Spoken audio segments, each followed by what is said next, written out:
When we think of Christmas, most of us think of our favorite Christmas traditions like getting together with family, wrapping presents, decorating the tree, building a snowman, if we're lucky enough to have snow on Christmas. All of the warm and fuzzy things. But some traditions are weirder than we know, and some things are scarier than getting coal in your stocking. Welcome back to Exhumed. I'm Lisa. And I'm Samantha. This is the darker and more bizarre side of Christmas.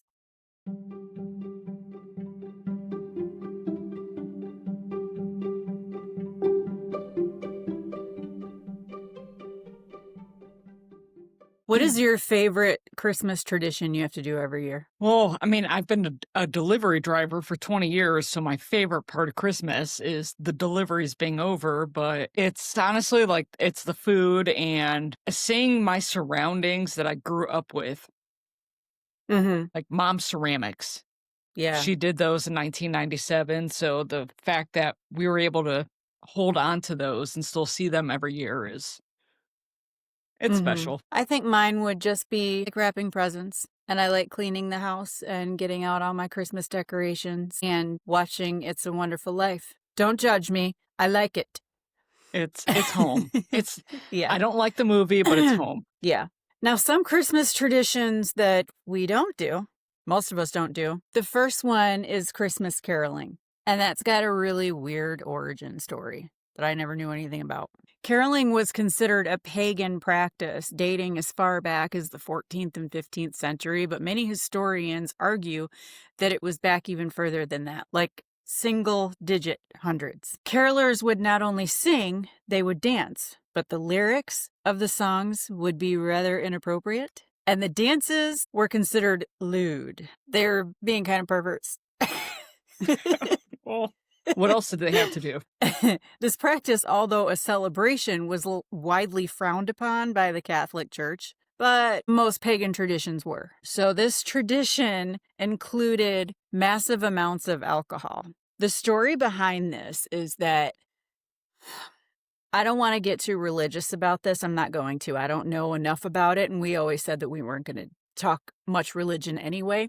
But people have been fighting over religion since the beginning of time. And at some point, Christmas parties were banned. You couldn't have them. So people would have like these underground Christmas parties, and they would get really drunk and they would do weird shit. Like one of the things they would do, which I think is kind of cute, is that royalty would switch roles with their servants, and they would serve their servants all night. And they would do other things at these parties, but I'm not going to mention it because this podcast is R-rated, not X-rated. So they'd take this party out to the streets, and they would dance and sing down the streets, and they would knock on people's doors, and they would dance for them and sing for them, and they would ask for things like treats, maybe some coins. They would ask for firecrackers so they could light off firecrackers. And they were really rowdy, though. Like they partied way too hard. And if you did not give them what they wanted, they didn't just go away. They would destroy your house. They would break your windows. If you had a fence in your yard, they would rip that shit right out of the yard, right out of the ground. Anything they could destroy, they would destroy. And they would threaten you violence. They would try to attack you and hurt you. And it was all alcohol-induced. So caroling was banned for a really long time. I can kind of see why. Yeah, I understand. But what's funny, I did a little bit of research on caroling, and you pretty much covered most of the points, with the exception of one thing. According to what I found, the first recorded caroling was in 1521. And it was originally Latino, and it was also French. They have different words for it, and originated with song and dance. But the dance element appears to have disappeared over the centuries, but the song remained the exact same. So it's interesting, like what you have found versus what I have found. You saying it's going back to like the single digits in the hundreds. I don't know, 200. Mine's going back to like 1521. Naturally, for me, everything that I'm going to look up is English and Irish. So it was first recorded in English history in 1521. And they danced. That's why I like it when we both do research on the same thing, because I'll find something that you haven't found, or you'll find something that I haven't found. It's really neat, the different things that we can find between each other. Yeah. You want to know why we put tinsel on the tree? To make it Tinsel, I sparkly? always. Yeah, well, I thought that it was supposed to be icicles, but it's not. It's spider webs. What do spiders have anything to do with this? In Western Europe and Ukraine, there's a story about them.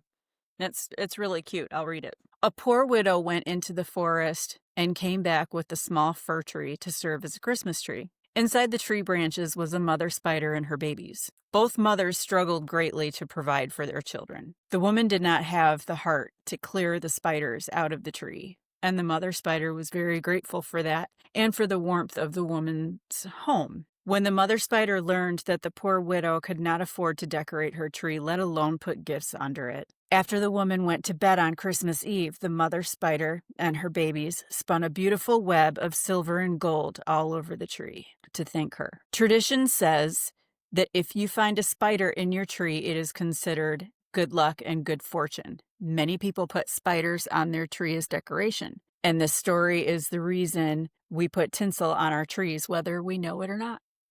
Isn't that a cute story? Yeah, it is. Does I like anyone that really story. put tinsel on their tree anymore? It's a mess. I don't. Yeah, no, it's too much work. Yeah. But maybe you can put the spider behind you on your tree this year. Maybe I will. It's kind of like a head nod to the history. Yeah, that's my buddy Webster. So let's go to Guatemala and talk about burning devils. On December 7th at 6 p.m., they burn a devil piñata. Well, the piñata didn't come until later on, but they would make some kind of effigy of a devil and they would burn it. In colonial times, people lit lanterns or bonfires to celebrate special occasions, and it was a yearly tradition in late October to burn a figure of the devil and light fireworks on the day of the Rosary, and the celebration got moved back to December. Now, many believed that the devil lurked in people's homes. They would lurk in the garbage, behind furniture, tucked under the bed. So to cleanse their homes, they would just take their garbage outside and burn it. The piñatas came, like I said, more recently. Now, in the historic center that they call Zone 1, vendors walk the streets selling devil horns and firecrackers. And then people will dress up like devils and they walk along the street. It's kind of like a parade, like the whole city long, and they're all going towards the same place.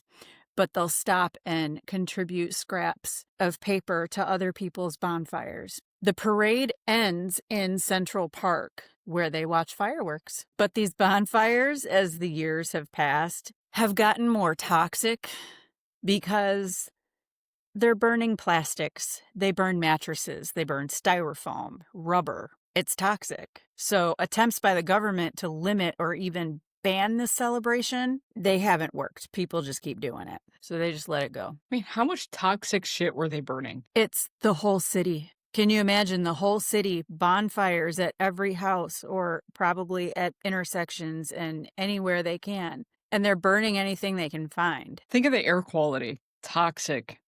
Rubber, plastic. That's why the government tried to stop it. Yeah, that's a good idea. Yeah. Well, they can't, though. No one can anywhere anymore. Okay, so in Spain, they have pooping logs. So in my head, all I'm thinking about is people lined up on logs going to the bathroom. No. Like, that's what it sounds like. Okay, a pooping log is a log with a face painted on it, and they put little legs on it, and they put a little Santa hat on it and cover it with a blanket. And through the season, they will feed it. And on Christmas Eve, they poop out presents. What they do is weeks before Christmas, the families will feed it scraps of food and sweets and stuff. And then on Christmas Eve, they gather around the log and the kids hit it with a stick while they're singing a special song that asks it to poop presents. After the beating, they lift the blanket. After the beating, they lift the blanket to reveal presents and sweets, which the log has pooped. So the parents, will put little presents and treats and everything under the under the blanket before then. It's kind of the equivalent of like opening your stocking on Christmas Eve. That's a tradition in my house. And after the season is over, they take the pooping log and they burn it for warmth.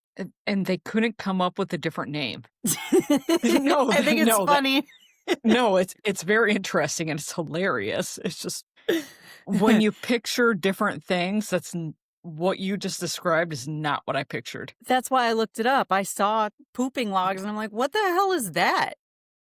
And that's really cool. They still do this to this day. I kind of want to see it because that's never heard of that before. It's just bizarre to me. In Norway, this is a really short one. They hide broomsticks and mops they hide so that witches don't steal them to ride on. And this has something to do with a witch that I'm going to talk about a little bit later on because, of course, I found a Christmas witch. I mean, witches are everywhere. Why can't they be in Christmas? Yeah. Well, before I move on to my next subject, do you have anything to add to the traditions? Yeah, naturally. I'm going to start with England. Have you ever heard of the Feast of Fools? No, but it sounds intriguing. Yeah. All right, so the tradition is presided over by the Lord of the Misrule. So the Lord of Misrule is the person who is responsible for arranging and directing all of the Christmas entertainment, such as plays, feasts, and processions. Are you trying to say minstrel? No. Misrule. Never mind. Okay, continue. The feast was a very unruly event involving much drinking, immoral indulgence, and role reversal. So Same thing I was talking about. So you kind of talked about the role reversal, but I'm going to go into it a little bit deeper. Okay. So the Lord of Misrule, I could be saying that completely wrong, but I'm saying it as a spell. The Lord of Misrule, normally a commoner with a reputation of knowing how to enjoy himself, was selected to direct the entertainment. The festival is thought to have originated from the Romans, who allowed their servants to be the boss for a while. The church entertained the act by allowing a choir boy elected by his peers to be a bishop during the period starting with St. Nicholas Day, which is December 6th, until Holy Innocents Day on December 28th. Within the period, the chosen boy, symbolizing the lowest authority, he would dress completely as a bishop, conduct the church's services. Many of the great cathedrals adopted this custom, including like York, Winchester, Salisbury, Canterbury, and Westminster. Although it came to an abrupt end when King Henry VIII abolished the practice, but then his daughter, who was Queen Elizabeth I, kind of brought it back. And then it kind of went away, kind of came back, but it's still celebrated. Kind of the whole point of it was a social outlet. It served as a temporary release from the rigid social hierarchy, allowing them to mock without immediate punishment. Yeah. So, yeah. They were all kind of intermingling with each other and having a good time, regardless of status. Yeah. Cool. Yes, so that's kind of neat. English tradition, homes were decorated with natural greenery like holly, ivy, and mistletoe, but they would not do it until Christmas Eve. It was considered bad luck to do it any day before Christmas Eve. Yeah, and then after that, I think you're supposed to put it away. You're not supposed to throw it outside the house. Yes. The exchanging of gifts was not on Christmas Day, because Christmas Day is a very holy day. It was done on New Year's Eve. Oh, okay. So that's kind of neat. Wealthy individuals would give gifts of clothing or paintings to the monarch, while the middle class might give food. The food, though, there is one large tradition that still stands to today. So we're in the Tudor era, which is, we're not even talking about King Henry VIII. We're talking about the Tudor era. So him as well as his kids and his dad. So a Tudor Christmas pie was very interesting. That was the main food that would be every single year. What's in that? Ew, already. Well, I mean, it's interesting. Okay. It was a turkey stuffed with goose, stuffed with chicken. A turducken. Stuffed with a partridge, stuffed with a pigeon. All of this was put into a pastry, and the pastry was called a coffin, and it was served surrounded by jointed hare, small game, and a wild fowl. It's a lot of meat. It's a There's a lot lot of of meat. birds shoved up into each other. So you literally just think about your dinner roll. Make it about 3 times thicker, and every kind of meat, I guess, other than beef, would be stuffed. Gross. It was very rich, and only wealthy people ate it. Mm-hmm. Then there was the burning of the Yule log. Have you ever heard of Okay. that? I have, but I don't know much about it. The burning of the Yule log is thought to derive from the midwinter ritual of the early Vikings. Cool. I like Vikings. They built enormous bonfires to celebrate their festivals of light. The word Yule has existed in the English language for the many centuries and is an alternate term for the word Christmas. Traditionally, a large log would be selected in the forest on Christmas Eve, decorated with ribbons, dragged home, and laid upon the hearth. After lighting it, it was kept burning throughout the 12 days of Christmas. It was considered lucky to keep some of the charred remains to kindle the log for the following year. So Cool. people would take small portions of this home to light their own fire, and it was considered very lucky. Yeah, because it's kind of like passing it on without getting rid of it completely. You just like keep a piece of it and then burn it in the next, and then keep a piece of that, burn it in the next. Yeah, trying to keep the tradition going. Yeah, that's kind of cool. All right, so we're going to go back to our Anne Boleyn episode. Okay. That was a good episode. Yeah, it was.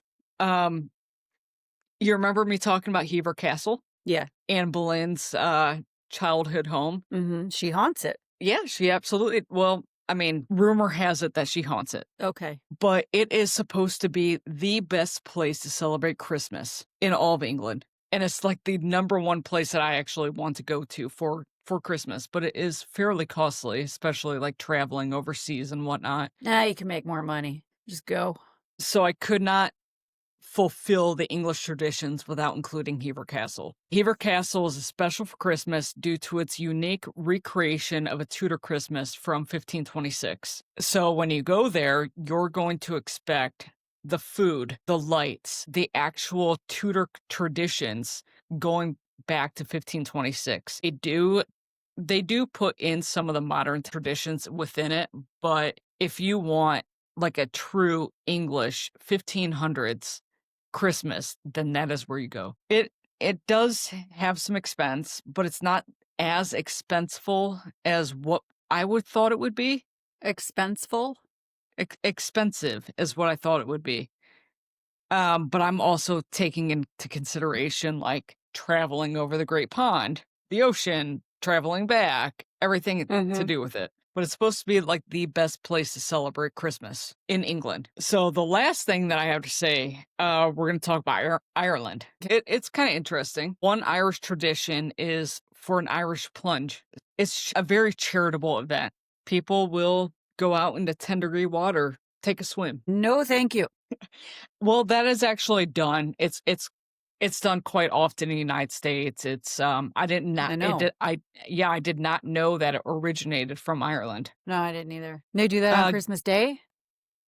It actually doesn't say. From what I researched, I did not look for an actual date. Okay, but it is a Christmas tradition. Yes. Okay. On Christmas Eve, you know how in America we leave out Milk cookies and milk? Yeah. No, they leave out Guinness beer for Santa and carrots for the reindeer. Aw. I mean, it's Guinness beer. It's Irish. Yeah, that makes Makes sense. sense. Have you ever you know that people leave out like candles in the window? Yeah, I have some. They're not real. But do you know where it came from? No. So that's Irish. Okay, why did they do it? It says illuminating a window in your home is an Irish Catholic tradition. The custom symbolizes that the homeowner would welcome in Jesus, Mary and Joseph, and the Holy Family. It is also seen as a welcome to any guests or family members returning from far away. The youngest member of the family traditionally lit the candle. During the Pentateuch in Ireland, when practicing the Catholic faith was outlawed, a lit candle was a sign that that home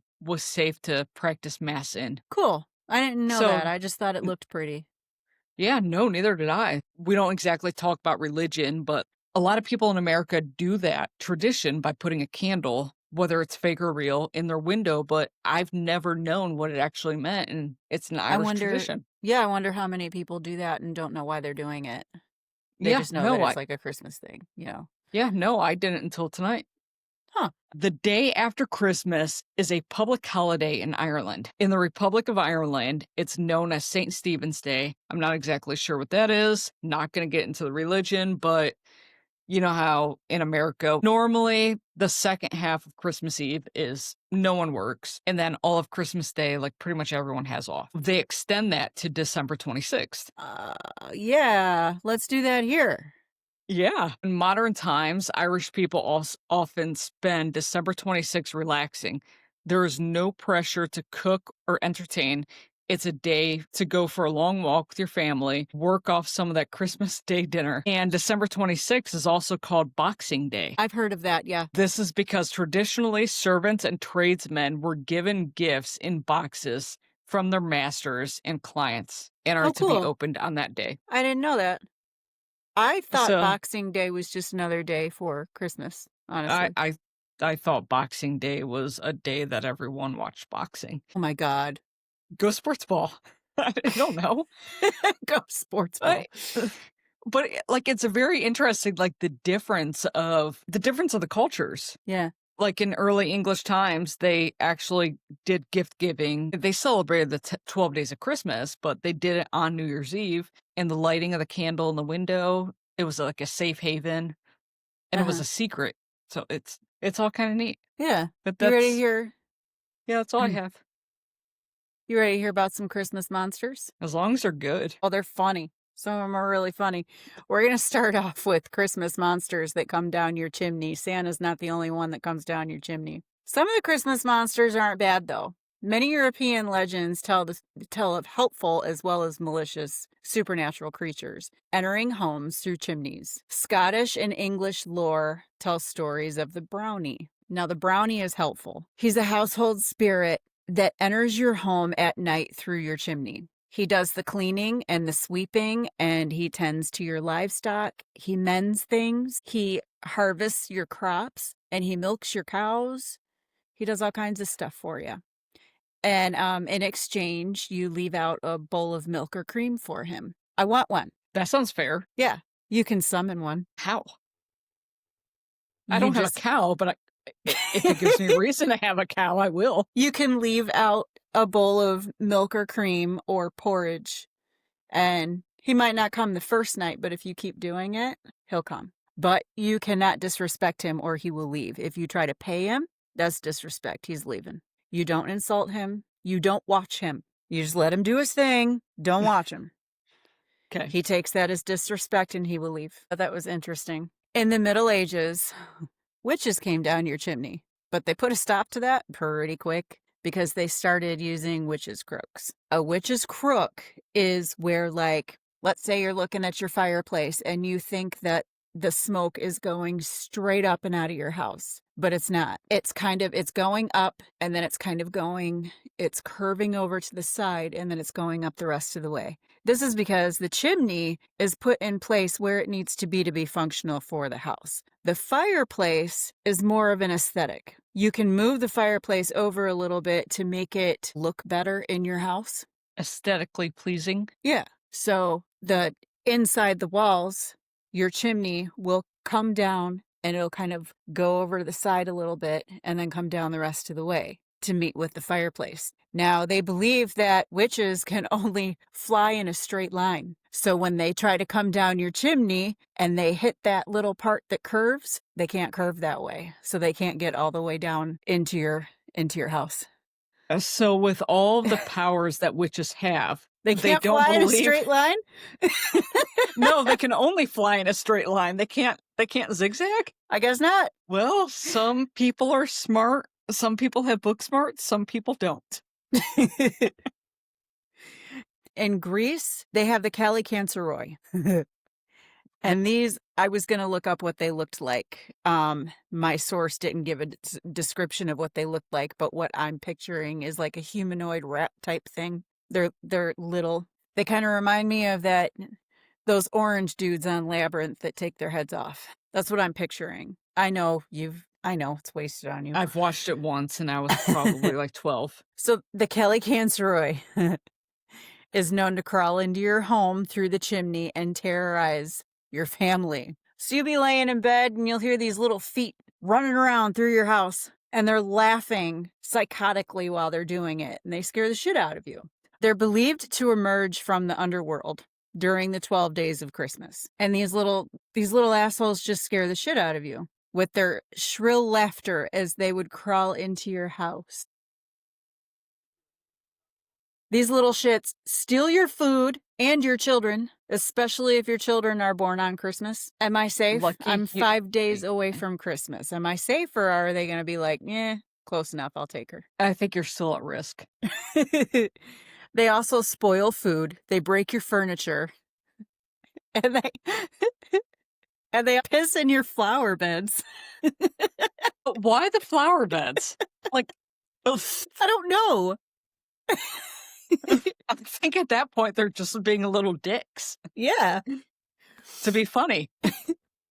You can protect yourself against these things, though. You can hang a pig's jaw over your fireplace or above your door. You keep a fire going in the fireplace, so when they try to come down the chimney, they burn their little asses trying to come out of the fireplace. You can throw salt in the fireplace, and it makes a crackling noise, and it scares them away, or you can trick them. You put a colander on the doorstep, and they have to count the holes in it until sunrise. Okay, that's like the fairies. You put rice or something down on the ground, they have to count every single one. The fairies is salt and sugar. They have to count every grain.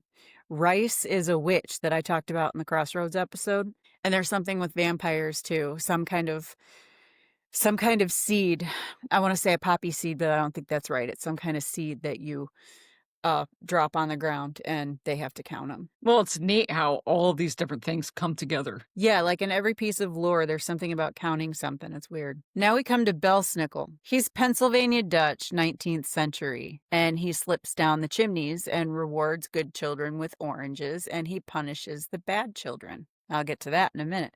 He's a loud, obnoxious guy. He looks humanoid. Of course, he's not human. He dresses in furs. Well, he dresses in rags, and he wears furs over it like a coat. Mm-hmm. Sometimes he has like foliage hanging off of him. Sometimes he even wears horns, like antlers. He carries a bundle of birch switches on his back. He's kind of a cross between Santa and Krampus because he punishes and rewards. Santa rewards, Krampus punishes. So he's kind of like in between. He is said to travel with Santa, like accompany him in some stories, but most stories he just travels alone. So he takes a birch switch and he taps on your window. I'm assuming the kid's window. And then he bursts into the house, scaring the shit out of you. And he's got this voice that is like rough and gravelly. And he moves in like creepy, jerky movements. And he's just, ugh. Just the thought of that grosses me out. Yeah. And he very aggressively asks you questions like, have you been nice to your brothers and sisters? Have you done your chores without complaining? Have you respected your elders? Have you cleaned your room? Tell me something you've done that was nice. If he's satisfied with what you've told him, he'll give you fruit, which is usually oranges, candy, nuts, and cakes. Sometimes a coin, I think. If you're bad, he beats your ass with a birch switch. And there's a brewing company called Pennsylvania Brewing Company. They make a Belsnickel lager that I've heard of the brewing company. Yeah. Now we get to a favorite. Can't talk about Christmas monsters without talking about Krampus. Yeah, that dick. He's Austrian Alpine folklore, and he's a Christmas demon. He does not come down your chimney. We're off chimneys now. He's half man, half goat. He's got a mangled-looking face, bloodshot eyes, a goat body with curled horns on his head. He accompanies Santa December 5th and 6th. Now, they'll go into people's homes, and Santa will leave good kids candy in their shoes. And he'll leave a birch switch in your shoe if you've been bad. In your Krampus, shoe? Yeah. Okay. Krampus, if you're bad, beat your ass with a birch switch. And sometimes he'll stuff you in his sack and he'll drag you to his lair and he'll torture you and eat you. Nice guy. Why a birch switch? I don't know. It's Well, a birch tree is Maybe associated it's with Christmas. okay. Birch branches are in a lot of Christmas decorations. I have some. Sounds painful. Yeah. In the 1890s, Krampus cards were made. Now, my source says that at this time, not a lot of people over here in America knew about him, and maybe in the 1890s they didn't. But these Christmas cards would say Gruss vom Krampus, which means greetings from Krampus. But they're really weird. They're really weird. These have pictures on them, art. And it's of Krampus stuffing kids into his sack. Should I say satchel instead? Same thing. It doesn't matter. I'm literally I'm trying to picture it. It's like you're naughty.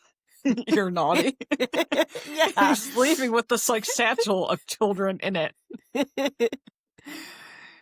There's pictures of him preparing to hit them with sticks. Some are just him running after him or leading them away in chains or carrying them off in his satchel. There are adult versions of these cards too, and they're weird. Like it's not like pornographic or anything, but it's like he's proposing to women, and in some of them he is depicted as a large woman whipping tiny men with birch sticks, or she's a large woman smiling while she's dangling a defeated looking Krampus in one hand, and in the other hand she's got his birch switches behind her back, like, aha, I got your shit, you can't have it, you know. Okay, so that's kind of adorable.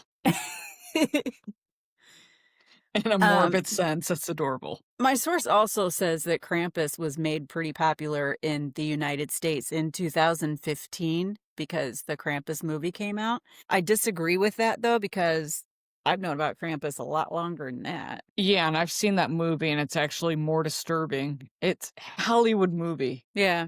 I don't know. I've seen a lot of movies about Krampus. I don't know which one they're even talking about. Krampus night is December 5th. And on this night, parents dress up like Krampus to scare the shit out of their own kids. You know what? I would probably do that. I probably would too. There's also a night called Krampuslauf, and it's not on a specific night. I think every year they all just kind of like, so when do you want to do it this year? You know what I mean? Austrian men blow off steam by getting drunk. And then they dress up like Krampus and walk through the streets. And they scare kids. They poke them with sticks and they chase them down the road. Okay, I can do that. Krampus is actually not about Christmas at all. His origin doesn't really have anything to do with Christmas. He dates back to the pre-Germanic paganism. Krampen means claw, and he's the son of the Norse god of the underworld, Hel, spelled with one L. In the 12th century, Catholic Church tried to banish Krampus celebrations because he looks too much like the devil. And fair. And it didn't work. In 1934, Austria's conservative Christian Social Party tried to eradicate him too, but it didn't work. They still celebrate him. Now we go to Frau Perchta. She's the Christmas witch. That cannot fly in a straight line. I don't know. But where did I say? In Norway, when they hide the broomsticks, it's because of the Perchten. It's because of Frau Perchta, or it has something to do with her. So she is a goddess, actually. She's a pagan goddess. They call her the Bright One, the Lady in White, the White Lady, and she's also Austria Alpine region. She's a pagan goddess of nature and fertility, protector of women and children, associated with beautiful birch trees, known to watch over the forests and care for the animals in them, and cares for the souls of children who died in infancy. They're called the Heimchen. She's also goddess of the in-between places, like between safety and danger, between life and death, and the time between years. She's known as the spirit guide who leads the dead into the afterlife, and she embodies the duality of light and dark and the balance between the two. Keep that in mind. She's beautifully dressed in a white dress or robes, long silver hair, and kind, delicate facial features. She's cousin to Frau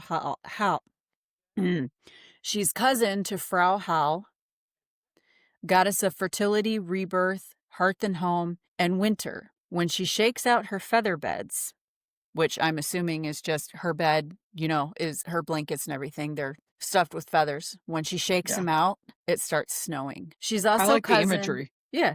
She's also cousin to the Norse goddess Frigga, who is Odin's wife. Frigga is goddess of marriage and motherhood and wisdom and fate. She's clairvoyant. She guides the fates, and she offers protection and comfort to family and households. What Perchta does is presides over the seasons and rewards the hardworking, giving them blessings for the year. She seems pretty nice. But I'm assuming there's a catch, naturally. Yeah. Well, she inspects your house. You leave a food offering for her the night of January 5th.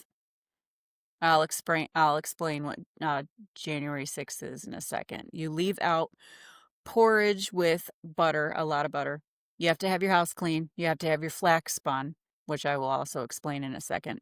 And she will bless you and leave a silver coin in your shoe. Now, having your flax spun, you know what a spinning wheel is, right? Well, the way you make thread to in turn make clothing is you spin flax. Flax is like this stringy substance that, like, when you wet your fingers down and kind of spread it out and twist it, it gets sticky and sticks together.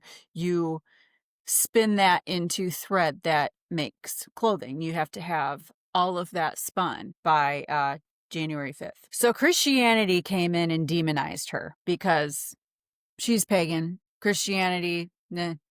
They don't like the pagan stuff. They wanted to realign her moral code to match up with the Christian values. So what they tried to do is get rid of the good side of her, but she's got a bad side to her. And that's what they emphasize on. And my source says that when Christianity came in, they were basically like, you worship the Virgin Mary or no one. Mm-hmm. So Frau Perchta turned into the bad and ugly Perchtan. She always had both sides to her, but now Christianity is trying to focus on the bad and make everybody forget about the good. She's called the Spinning Lady or the Spinstubenfrau. She's an ugly old lady. She's decrepit. She wears rags. She's got an iron beak nose. She's got a weird goose foot. She carries a cane and a large knife hidden under her skirts. For what purpose? I'll tell you. It has purpose.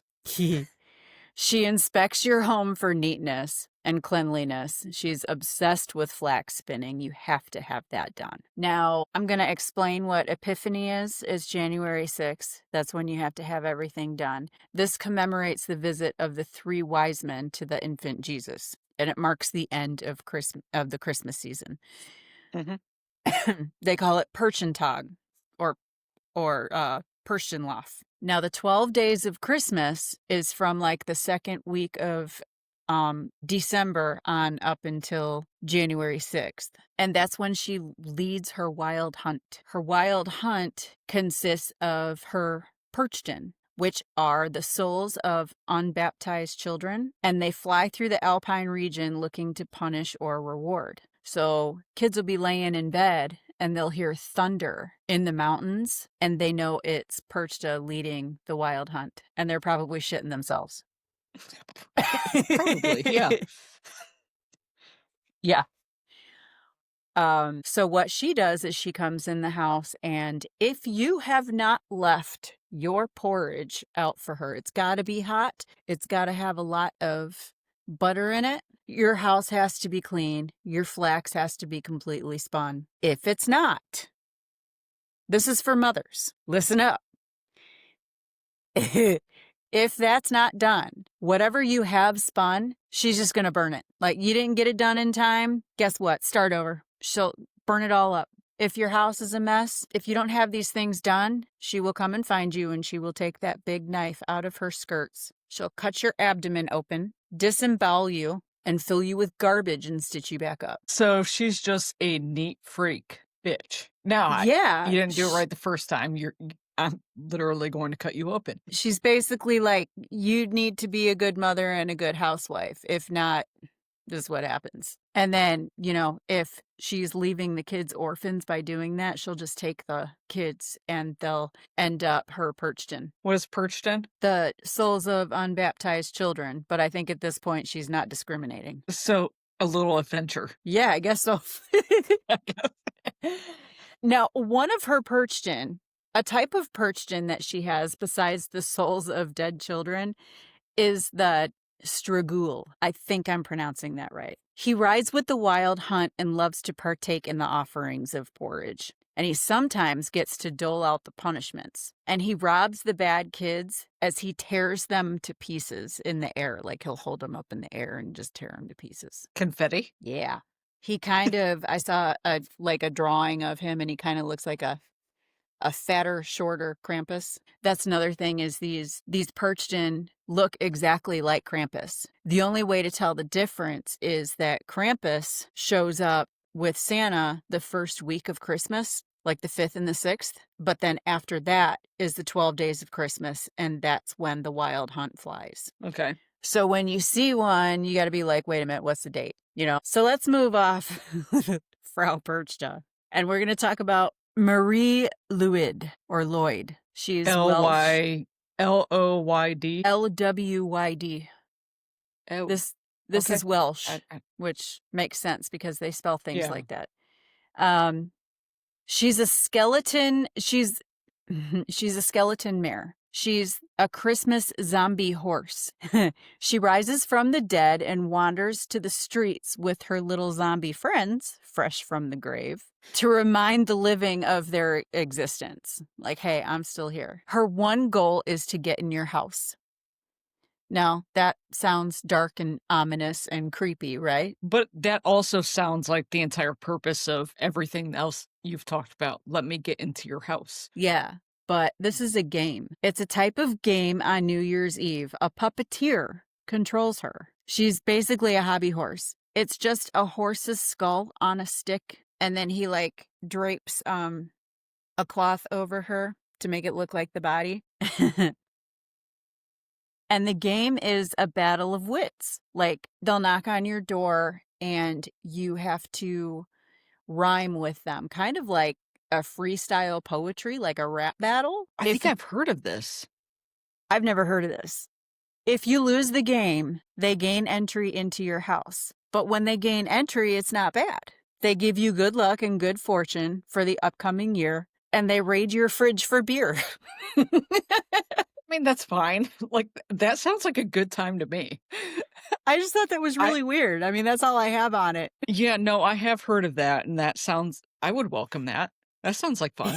They don't do any harm. Why not? Let me tell you about the Grilla. The Grilla is in Iceland. She's a giant troll who lives in the mountains, and she's always in a bad mood because she's always hungry for children. On Christmas, she comes down from her mountain dwelling to hunt for bad kids. She kidnaps them, puts them in her satchel, takes them back up to her house, and boils them alive for her stew. She has 13 sons.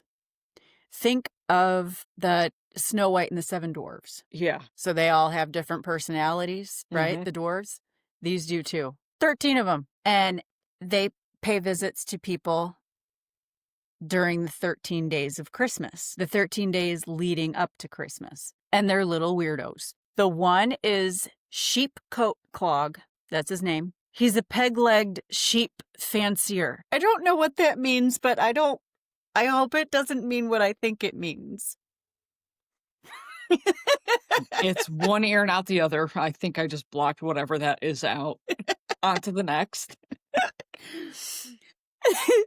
The second one is the gully hawk. He hides out in ditches and gullies and waits for the right opportunity to run into the cow sheds and lick the foam off the top of the milk in the buckets. They're little weirdos, I told you. The third one is Stubby. He's just unnaturally short. That's all there is to him. Then there's Spoon Licker. What does he clean your spoons with his tongue? Like, He's the licker and thief of spoons. I like rusty spoons. Okay, so hide your spoons during December. Then there's Pot Scraper, and he's a petty thief of leftovers. He just steals your leftovers. You know, really, with how often we actually eat leftovers and throw them out, go for it. Yeah. Then there's Door Slammer. He just slams doors all night, little dick. There's Skyr Gobbler, and he eats skyr yogurt. And I looked up what that is, and it's basically like they consider it yogurt, but it's really just sour milk cheese. Ugh. I'm thinking of it being like all chunky and stuck together, and ugh. I'm thinking of the milk that's in my fridge that Gross. could be that in a couple of days. Dump that out. Go for it. Take it. For somebody who organizes her junk drawer, you have spoiled milk in your fridge? I'm moving in a week. Okay, let's move on. Sausage Swiper. He steals your sausage. Window Peeper. He's a peeping Tom. Doorway Sniffer. He has a huge nose and sniffs. He has a huge nose and sniffs doorways looking for bread. Then there's Meat Hook. That's adorable. Then there's Meat Hook. He carries a hook with him and steals your meat. That's rude. Then there's Candle Stealer. He follows kids around to steal their candles so that they're left in the dark. Now the 13th one, my favorite one. Bowl Liquor. Not my favorite, but... Bowl Liquor? Bowl Liquor. Okay. He hides under your bed and waits for you to put your bowl down so that he can steal it and lick it. Okay. Think about this. These stories are centuries old. What do they mean by bowl? Is it a chamber pot? Was this kid eating in bed, or was it a chamber pot? Is he licking your poop? Both is a possibility, but with it being centuries old, there was a chambermaid who took care of things like that. And I don't think that many people ate in their bed unless they were sick. That's what I'm thinking. Oh. Yup. So don't give that one a kiss at night. No. Just in case. Let's be safe.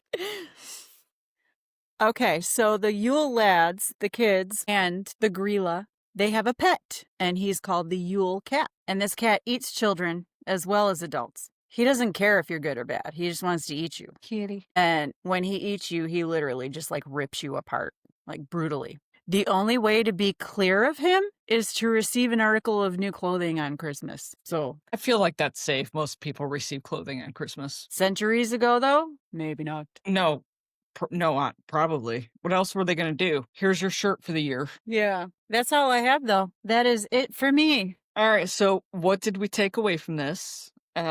What we took away from this is go find a pig's jaw. Keep those little bastards out of your house. Do not leave a bowl next to your bed. Yeah, since we don't know if it's a bowl or a chamber pot, don't do that. Maybe shut your bathroom door, too, because he might go lick that bowl. Get rid of your milk in the fridge if it's about to go bad. Yeah, do that. That's gross. And have your house clean, unless you want to be disemboweled and filled up with garbage. And if you want to learn any new foods, the Tudor Feast. It's literally just every single animal other than beef stuffed inside of each other, covered in a pastry. Yuck. Try that out. I am very interested, though. Gross. Well, that's all we got. Merry Christmas. And I guess we'll see you next week. Have a good night. Have a good night.